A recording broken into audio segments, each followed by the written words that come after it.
Hi Aries, welcome to Higher Source Tarot for a tarot reading for all Aries, Sun, Moon, Rising, and Venus. We are going to jump right into it today.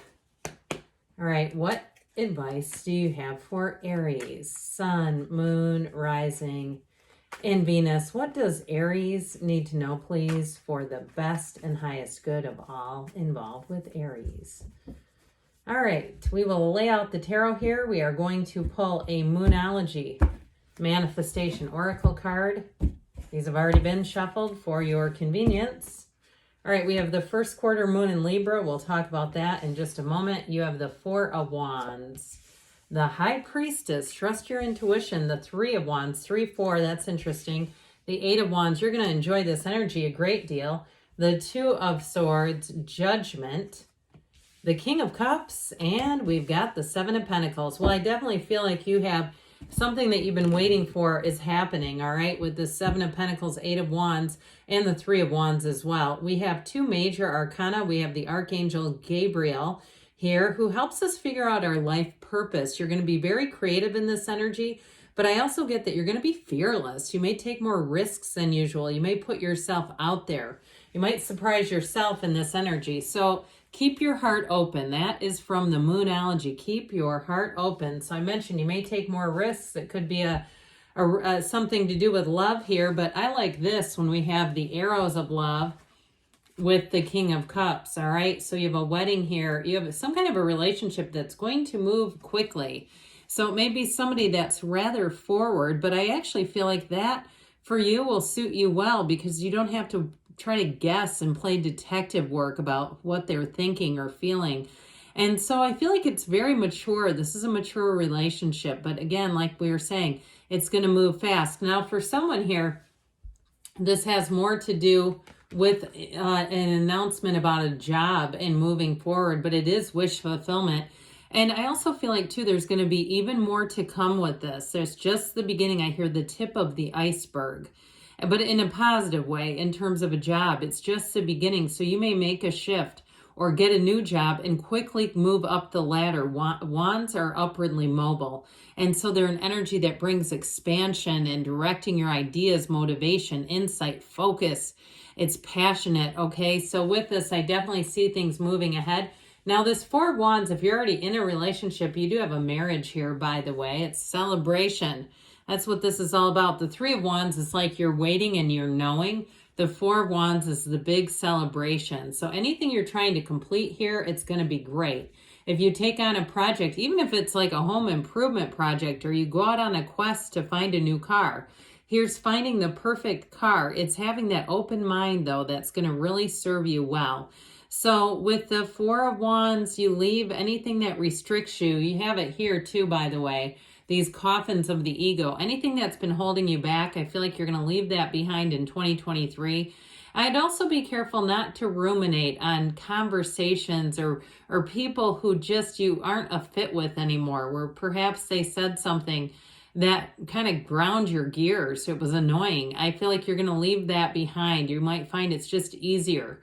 You're able to easier live a more unconditional life where other people are regarded. So in terms of like their opinion of you is where I'm going with that, where it just isn't as meaningful if it's not a match. Okay. You're here to be uplifted. You're here to be with go-getters, with progressive types. So if you are starting some sort of a business too, though, I get it with this as well, where things just move along easily, where it seems like it takes off right away. So the High Priestess comes in. Matter comes from the mind. She is an energy of creating. She's also the card of the psychic, so follow your intuition. So if you do have a nice instinct about something, perhaps you're going to a casino because that's what you want to do and that's what you like to do. You've already got it planned. I'd be open to those little inklings that you feel like, or even if you occasionally dabble in the lottery and you say, I just had a good feeling today. I just decided to play some numbers. It's this kind of energy where you start to hit the numbers and hit them right. So with the High Priestess energy, I also want to tell you, you have a really significant power in terms of sizing people up here, analysis, and that's part of taking that leap of faith because your instincts are so good here. So for some, if you let somebody go, I just don't see you taking them back, or at least putting them back in the same position where they were in your life. If it's a friendship or an old coworker or something like that, I just have this feeling of somebody who's just a bit anxious. They say things without thinking, and it's their own personal anxiety, and who needs that, right? In terms of judging your life. So with the High Priestess, it's also a card of solitude.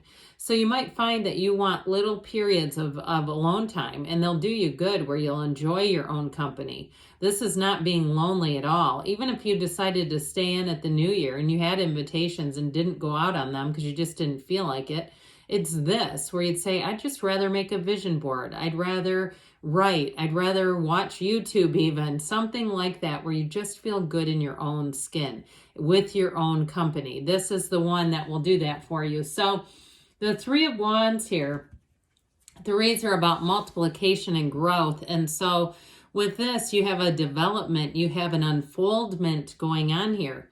Now, with a relationship, if you've met someone recently, they are going to reach out and contact you. They're not going to be shy about it either. So they may have already contacted you. If you have a date lined up, it's going to be fun. The conversation is going to flow. It'll be easy. But I feel like it's going to be up to you if you want to give up the solitude of the High Priestess. She has an inner knowing, and that inner knowing brings great peace. And so you may not feel compelled to jump right into anything, even though you do have this fast-moving energy. So with the Three of Wands, he does kind of take his time. He studies his resolve. He looks at things. He looks out over the landscape. If you're thinking about moving, this is it's a knowing energy, but it's a contemplative energy as well. So you get a clear picture and vision of what you want before you take that leap of faith. So even though you have an energy here of maybe taking a bit more of a risk than usual, it's still with analysis. It's not impulsive at all. So the Eight of Wands comes rushing in, and this is where things get busy. I'm telling you what, if you change jobs, you are going to be promoted very quickly, or you get the hang of new things easily. And so with this, it may also be communication in your present job about a shift coming in, something different, some changes coming in. But either way, they're going to suit you. You also may find that you have more autonomy, especially if there's some changes in management where people are leaving and being kind of moved around. There's not as much oversight. And so it brings in some freedom, honestly. You're definitely not under a micromanager's eye right now, at least in this reading. So with this Eight of Wands, if you've been waiting on communication or you've been out of communication with somebody, I do feel like they're going to reach out to you. It could be a friend as well. I mentioned before, you have friends and coworkers showing up here, but either way, you're going to be connected again with someone, and it feels like fun. This is an adventurous energy. It's an uplifting type of energy. So the Two of Swords comes in, which is like the oddball card in this deck, or in this entire reading. This Two of Swords is being stuck in the middle of something, and it may be, like I said before, it connects to having somebody in your life who may need a different assignment, okay, that they're not able to be open about changes in your life. And so they may be a bit of a hindrance, quite frankly. Something about their energy, when you spend time with them afterwards, you might find you keep rethinking comments that they made and it's irritating to you. If that's the case, I feel like it's time again to separate a bit from them, because it's just not helpful for you. It doesn't help you expand when you're doing that. And it can kind of get you agitated. And then when we do that, our energy just drops. So I feel like you may have something here where you're going to have to move on to something new. Now, the good news is with Judgment, it'll be easy to see. Judgment, like I mentioned, this beautiful Archangel Gabriel says that anything that you need stripped away in your life is going to have just that, okay? It's being very proud of your life. It's moving into a new phase. It's a time, too, where you're sure to be a success. That's what this is all about. But it is an important message. It brings a tipping point, and it brings a fresh view of things. So I do feel like information comes out about something, a person, place, or situation. And if there's been something hidden with the energy of the High Priestess, she's the keeper of secrets, you're going to have that information. And it's going to allow you, like I said, to have a more unconditional situation where it just doesn't seem as important if it's something that's you haven't been aware of with a work situation. Now, again, this is also communication. So in terms of a love relationship, you have somebody who comes in, it feels heaven sent. It feels like it's meant to be. Like it's somebody, at least for now, I would say, who would become quite a good friend. But I do feel like there's a romantic side to this with the King of Cups. You may find that it starts as a friendship first, especially too, because I get this feeling somebody out there, you're not in a huge hurry to get in this deep, hot, heavy commitment. You may have other things that you're doing that take a precedence, but I feel like this person would be very understanding of that. Even though you've got this quick and sudden brace for change, I still feel like these other energies here balance that out. So it's not quite as swift moving. So the King of Cups is also a card of self-development. So I feel like with the energy of judgment here as well, it'll be a time where you really kind of roll with who you are. You get into a place where you may opt to listen to more spiritual podcasts to understand yourself on a deeper level. And from there, that's when we really want to get into relationships, when you really understand yourself. So I mentioned before, if you've been waiting on an announcement, it is coming in. So for some, it's something to do with money, 100%. With the Seven of Pentacles, if you've been on the waiting list for something, here's where you get the green light, you've been added. Or if you've been waiting for an announcement about a job, it is going to bring in more opportunities for you, Aries. Now let's see here what the angels want to tell you. Messages for Aries. All right, what advice do you have for Aries, please? Guidance for Aries.